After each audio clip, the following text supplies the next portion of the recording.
Hola, bueno, aquí estamos otra vez preparando un vídeo y bueno, esta vez vamos a tocar una temática interesante porque justo el youtuber Baskcraft, no sé si le conocéis, es bastante conocido en YouTube, pues justo presentó un vídeo con la temática de reformas de caseríos, etcétera. Entonces, no sé, nos parece interesante comentar en ese vídeo para que no sé, para que podamos aportar nuestra opinión. En general estamos bastante de acuerdo con lo que dice, así que vamos a ello. El mercado rural está roto y no es que falten casas, es que lo que sale a la venta es una trampa. Tengo 28 años, una familia y un negocio online. Somos el perfil ideal para repoblar zonas vaciadas, pero tras años buscando un hogar en mi tierra, he descubierto la gran paradoja. Hablamos de ruinas totales a precio de mansión, techollos que esconden Bueno, aquí pufos investiga un legales poco, capaces explica de un arruinarte poco la vida la y de situación en anuncios como... general y vamos a ir un poco al tema. Puede que mi situación sea algo más jodida que la de muchos de vosotros. Es ya mi segundo año en búsqueda activa de casa y mi hogar es Navarra, que es algo más cara que otras regiones, pero el mercado es como en cualquier otro sitio y estos son los tipos de propiedades en venta que podemos encontrar. Esto de aquí es el sueño de muchos, un edificio antiguo, de piedra, en una zona poco accesible, en medio del bosque, con unos precios que rondan los 20.000. Esta es la típica situación, ¿no? Que son edificios bastante baratos, pues unos 20.000 euros o tal, pero claro, no tiene ni habitabilidad ni nada, como voy a explicar ahora. 50.000 euros. Y ahora os preguntaréis, bueno, pues a ese precio alguna pega tiene que tener para que no te hayas comprado una. Pues sí, y bastantes. ¿Escucháis eso? Estas bordas históricamente se han utilizado para guardar los animales, el ganado, y no están consideradas legalmente como viviendas. Aparte que normalmente están protegidas para mantener el patrimonio. Aunque el patrimonio acaben siendo 4 piedras caídas porque nadie acaba con... Sí, lo que hemos comentado. Y a esto es interesante, cabe añadir una cosa, porque aquí, por ejemplo, este tipo de edificaciones, ¿no? Ahora mismo, con la ley del suelo, además, lo que la ley del suelo prohíbe reconstruir caseríos que digamos que los muros de piedra no lleguen hasta arriba. Y bueno, aquí se puede ver en la ley del suelo vasca la reconstrucción de caseríos, ¿no? Y aquí se puede ver que solo será autorizable la reconstrucción de los caseríos que mantengan una estructura edificada que permite identificarlos como tales. En ningún caso podrán ser objeto de reconstrucción los restos de muros de edificaciones que no alcancen la cumbrera de las primitivas y en general cuantos restos no permitan conocer la planta general del inmueble original ni permitan reconocer su volumetría original. Y en este caso, como podéis ver, pues no se reconoce la volumetría original, entonces en teoría no dejan reconstruirlo, aunque hay ayuntamientos que los técnicos son más flexibles y tal. Es lo que dice la ley. A mí me gustaría que dejasen reconstruir ese tipo de caseríos, pero así, o sea, es para que sepáis, si vais a adquirir este tipo de inmuebles, pues que tiene ese peligro si se aplica, si el consistorio, el ayuntamiento aplica el artículo 30.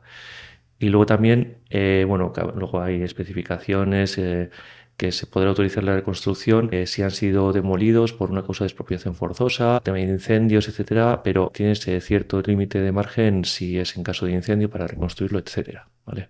a la región. Me explico, al no ser declaradas viviendas, legalizarlas para vivir en ellas, sacarles la cédula de habitabilidad es extremadamente complicado, a veces imposible. Y según el valle donde se encuentre, al estar protegidas, las reformas que puedes hacer en ellas son muy limitadas. Y es una Pues pena todas las porque estas bordas limitaciones tienen que muchas conlleva. posibilidades. Esta es quizás demasiado grande, pero mirar el entorno en el que se encuentra, en medio del bosque, en medio del monte, es una pasada. Entonces, ¿para qué las compra la gente? Pues como proyectos de fin de semana, para tener un choco, una casa de verano, les hacen una reforma básica y aunque duerman algunas noches del año en ellas, no van a ser viviendas habituales. La verdad es que son proyectos que molan mucho hacer, pero pueden estar limitados legalmente y obviamente al no ser casas no puedes pedir un préstamo al banco para comprarlas. Luego están las casas que ya han sido habitadas, en mal estado, en ruinas. Bueno, este ya es un tema que nos interesa, está más bien en el ámbito en el que solemos trabajar, ¿no? Pues típico caserío que hay que reformarlo.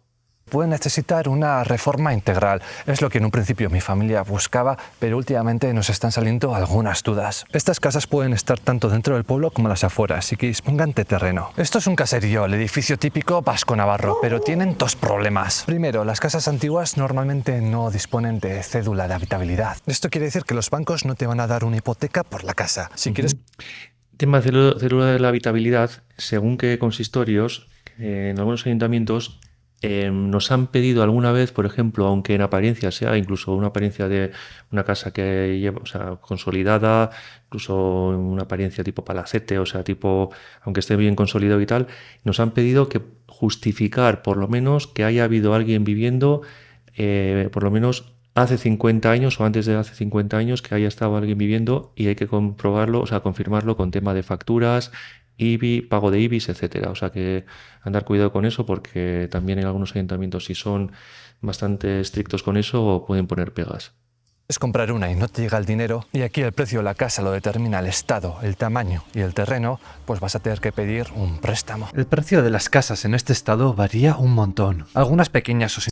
En este vídeo también es interesante ver la configuración de las casas, ¿no? Él está grabando en Navarra y pues se ve que no es como en Vizcaya, ¿no? Como los caseríos que tenemos. Así que también es interesante en ese aspecto del vídeo. terreno empiezan a verse en los 50.000 euros, pero es que se van fácilmente a los 350.000 si hay terreno de por medio. Y lo normal sin hipoteca es tener que pagarlo de golpe o endeudarte a intereses. Pero piensa ahora, intenta adivinar cuánto puede costar reformar una de estas casas. Bueno, eso ya lo hemos investigado, ¿no? A ver qué dice. Es una auténtica locura. Y hace tiempo yo ya aprendí que iba a necesitar más dinero que el que pensaba. Algo que me duele más que no haber encontrado casa en los 2 últimos años fue el error que cometí con mis ahorros. Pensaba que la búsqueda sería más rápida, así que dejé el dinero de la entrada muerto en la cuenta de siempre. Error de novato. Igual, al no tener cédulas, si queremos declararlas como viviendas, tenemos que reformarlas siguiendo unos estándares urbanísticos, bajo la supervisión de un arquitecto. Hablemos de matemáticas, porque me ha pasado más de una vez de ir a ver una casa en un entorno idílico, algo que parece un buen precio, pero luego ir a hablar con arquitectos, preguntar por presupuestos aproximados y desmoronarme anímicamente. Estas casas no... Bueno, desmoronarme anímicamente, o sea, yo prefiero lo que hemos dicho en los vídeos que hemos hecho anteriormente. Prefiero que te diga la verdad y desmoronarte que no te diga la verdad y luego que venga el presupuesto real y ya una vez hecho el proyecto que se te venga abajo todo. O sea que en cuanto a eso me alegro de que le hayan por lo menos dicho la verdad y que le hayan mostrado la realidad desde un primer momento. O sea que me alegro por esos arquitectos que le han asesorado. Normalmente están compuestas de 3 plantas. Abajo es donde mantenían a los animales, en medio se vivía y arriba se disponía de un desván. El problema es el tamaño, son casas enormes, estamos hablando de 200 metros cuadrados de media por planta, a veces... 200, nosotros calculamos en el vídeo anterior con 300 metros. Aquí está comentando 200. 200 por 2 ya son 400. Y si tiene bajo cubierta, pues otros 200 ya son 600. O sea que... llegan a los 300, edificios de 600 metros cuadrados, 900. Échale los cálculos para reformar algo así. Cambiar y arreglar un tejado de semejante tamaño fácilmente se te puede ir a 80.000, 100.000 euros. Buenos precios, o sea... está bien informado, o sea que interesante que podamos ver en YouTube esos precios reales, o sea que ya me alegro. Por esta casa en este pueblo piden 150.000. El tejado parece estar en buen estado, pero ahora piensa, ¿quieres abrir ventanas? Tejados en buen estado, cuidado con eso, ¿eh? Estamos viendo, mira, justo además... Lo piden 150.000. El tejado parece estar mira, justo este caso. Este caso es el típico...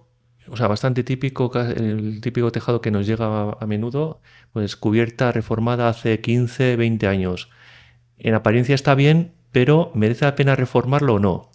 La faena suele ser que el retejo, o sea, evacúa bien el agua y tal, funciona bien, pero no tiene aislamiento, o el aislamiento suele ser de 5 centímetros. Entonces, hoy en día la normativa suele pedir, pues unos, por lo menos en las cubiertas, 12, 15, 16, o sea, ya... en aislamientos bastante considerables. 5 centímetros ya queda muy escaso, ya pierdes mucha energía por la cubierta, o sea, ya mucho calor y tienes que gastar más dinero en calefactar la casa.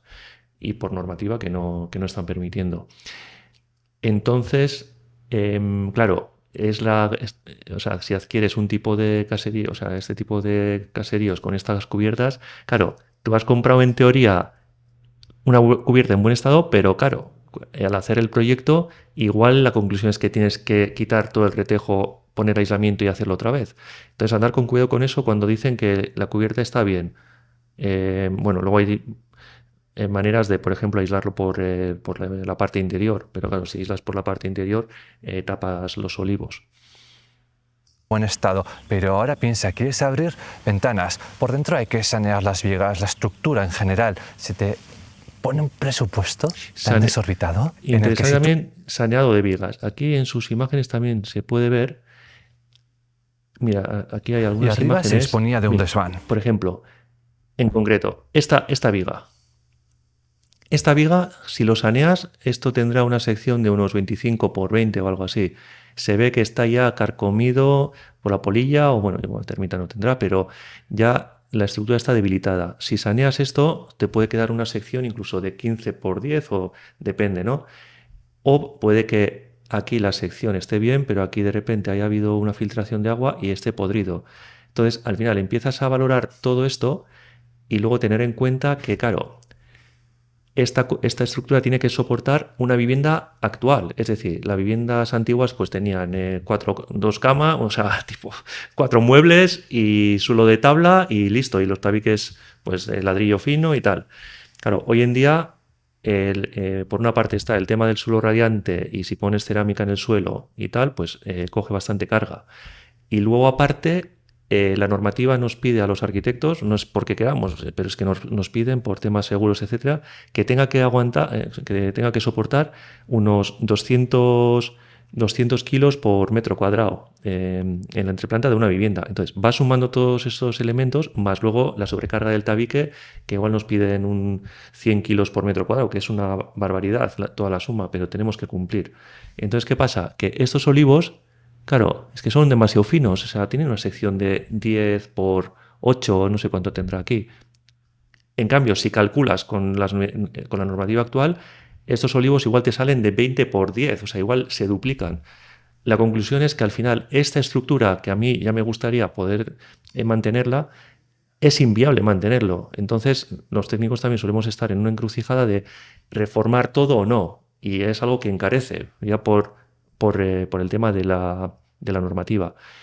La gente que dice, "Jo, pues esto ya soporta, caer no se va a caer". Ya, pero es que el tema no es que se caiga o no se caiga, sino que el solivo, o sea, las vigas secundarias estas o las principales, si no tienen suficiente sección, aunque no caigan, flectan y al flectar puede partir el suelo radiante o que aparezcan fisuras en los tabiques o lo que sea. Entonces ya no cumplimos. Entonces ese es el problema que hay ahora con el tema estructural y con la repercusión también que tienen los precios. Y bueno, estamos mencionando todo el rato el vídeo que hicimos de los precios y os dejamos aquí arriba el link si queréis ir al vídeo anterior que hicimos sobre el tema precios, etcétera. Hay bastante información.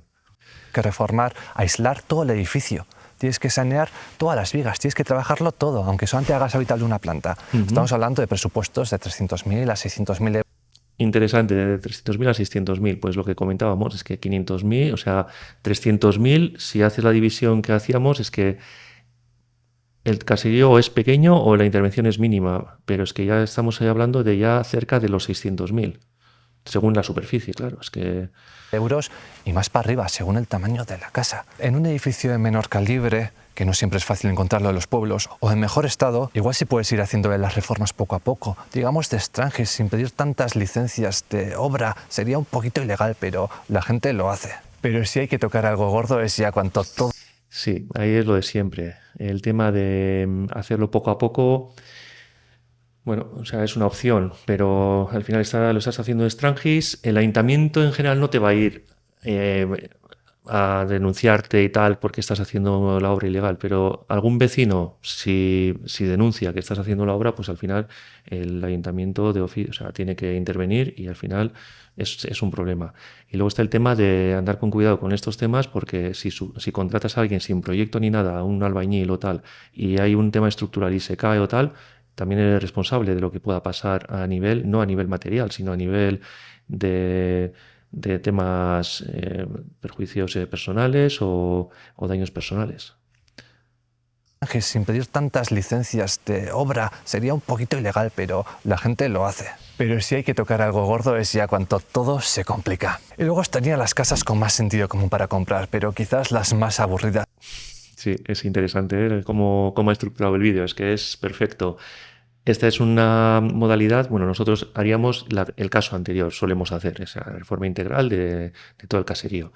Pero también nos viene gente con casas nuevas o habitables que requieren cierta intervención. y a ver qué comenta, ahora os comentaré. Al menos para mí, que quiero experimentar el proceso de una reforma. Una casa ya hecha, renovada, que esté bien y para entrar a vivir. En estas casas puedes pedir una hipoteca sin ningún problema. El banco te va a dar el dinero. Pero que sean habitables no quiere decir que sean a vuestro gusto. Y muchas veces vas a encontrar una casa de 300.000, 400.000, 600.000 euros que por dentro te parezca horrible. Y piénsalo, te vas a gastar todo ese dinero para luego volver a renovarla. A eso voy. Mira, la estructura, imagínate que está bien, la cubierta está bien, pero el interior que esté así. Claro, aquí, por ejemplo, ¿qué haces? ¿Quitas toda la cerámica y haces nuevo? Y hay que andar con cuidado también con el tema de, claro, la cerámica y luego las paredes normalmente no suelen tener aislamiento y lo tienes que aislar. Luego tema eléctrico, muchas veces igual, aunque parezca que el inmueble está bien, el tema eléctrico, pues bueno, aquí ya se ve el enchufe un poco, pues no sé cómo estará, pero o que no tiene el boletín o tal. Y al final, creyendo que tienes un inmueble en buen estado, en realidad no lo está. Entonces también hay que andar con cuidado con eso. Quiero decir, es algo que puedes hacerlo a la larga, sí, compras la casa ahora y luego poco a poco vas cambiando lo que quieras, pero muchas veces esas reformas se van alargando y con el tiempo los precios suben también. Y las casas hechas medio decentes no es que sean de lo más económicas. Este es otro problema. Claro, estás invirtiendo 700.000, 1.000.000 o lo que sea y muchas veces igual no está aislado. Entonces, claro, te metes en ese importe y luego tienes que hacer una reforma interior de otros 100.000, 200.000 euros. Es que es algo, ya va a ser importes muy, muy elevados. Hay que tener un buen colchón a rodo para la entrada. Pero joder, ¿os podéis creer que por esta casa estén pidiendo 1.000.000 de euros? ¡Cago en Zoch! Es que a veces los anuncios parece que no quieren venderte la casa. Muchas veces te ponen una o dos fotos y tan contentos. Y en la casa del 1.000.000 de euros, el decorado y el gusto puede ser subjetivo, vale. Pero por favor, en un anuncio de este calibre, no me pongas esas fotos, parece una broma. Así, tal cual, tal como dice. Es que es lo que hay. Sí, y muchas veces está el anuncio, pero hay muchas veces un inmueble, un caserío que está en venta y para buscar al dueño que lo quiere vender y tal y cual, pues también es una odisea. Y ahora entramos en un terreno zangoso. No existe la casa perfecta, ni en las ciudades ni en los pueblos, pero en estos últimos tienden a tener más problemas. Problemas que los anuncios o inmobiliarias intentan ocultar o manipular. Y la cantidad de tiempo que todos perdemos por culpa de esto es enorme. Esconden información vital que echaría a la gente atrás de visitar la misma casa. Y a ver, yo entiendo a los vendedores. Si alguien ha gastado tiempo en ir a ver una casa, es más fácil comerle la oreja. Pero por el otro lado, piensa la cantidad de tiempo que se ahorrarían si dejasen las cosas claras en los anuncios. Y yo, después de varias decepciones, como en las cosas claras en los anuncios, las cosas claras por parte de los técnicos, que digamos los precios adecuados, asesorar bien, es lo que quita al final dolores de cabeza y pues pérdidas de tiempo. encontrarme Uralita, un material de construcción usado en los tejados. Bueno, Uralita no nos vamos a meter, o sea, ahí también es otro mundo, el coste que tiene retirar ese tipo de cubiertas. Extremadamente tóxico, tirado en el terreno de la casa que fui a mirar, con la de dinero que cuesta contratar a expertos para que vengan a retirarlo, o de ver casas en entornos que parecían idílicos. Y luego tienes una carretera extremadamente transitada por camiones a pocos metros, pues ya me he vuelto experto en encontrar casas de anuncios en Google Maps. Y luego tema de carreteras, lo que decimos en los vídeos que tenemos, bueno, aquí pondremos un vídeo también, los pasos que hay que seguir, y en todos esos vídeos pues podéis ver que hay que tener cuidado con el tema carreteras, por las afecciones que hay, por tema de ríos, etcétera. Pero bueno, aquí arriba tenéis para dar pasos para la compra, o sea, para la reforma del caserío, pues el primer vídeo es una serie de 5 vídeos que podéis verlos. Mirad, por ejemplo, este otro anuncio. Una casa que parece idílica, con casi 1 hectárea de terreno, que si por dentro no está muy mal, al precio puede ser interesante, pero no hay fotos. Estuve a punto de ir a verla, hasta que se me encendió la alarma y me puse a buscarla en Google Maps. Vaya, esto sí que no te lo enseñan. A 10 metros de una gasolinera enorme. El entorno ideal para montar tu proyecto familiar. De encontrarme de estas cosas raras me ha pasado mucho. Seguramente estáis pensando, chicos, si Navarra es tan caro, pues vete a Galicia o Asturias, que sigue siendo verde y algo más barato. O vete a Lituania con la familia de tu mujer. Y hacedme caso, le he dado vueltas a estas ideas a la noche en la cama. Bueno, no vamos a seguir mostrando el vídeo, ir al canal suyo, que yo creo que merece la pena ver todo el vídeo. Y pues nada, simplemente comentar que eso, corroborar todo lo que estamos comentando y que la situación está así. Entonces, si quieres reformar un caserío, que es una idea muy buena, pero siempre que tengas una base sólida, bien estructurada, analizando la viabilidad etcétera. Y andar con cuidado con cosas igual que lo barato al final pues sale caro y hay que andar con cuidado. Bueno, pues nada, ha sido muy interesante el vídeo. Felicidades Maxcraft por estas explicaciones y dejamos su vídeo justo en la descripción de nuestro vídeo para que hagáis clic y veáis todo el vídeo porque está muy bien.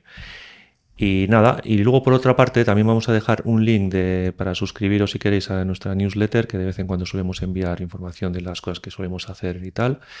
Y nada, estamos a vuestra disposición si tenéis alguna duda o lo que sea. Pues nada, un saludo y hasta la próxima. Gerarte.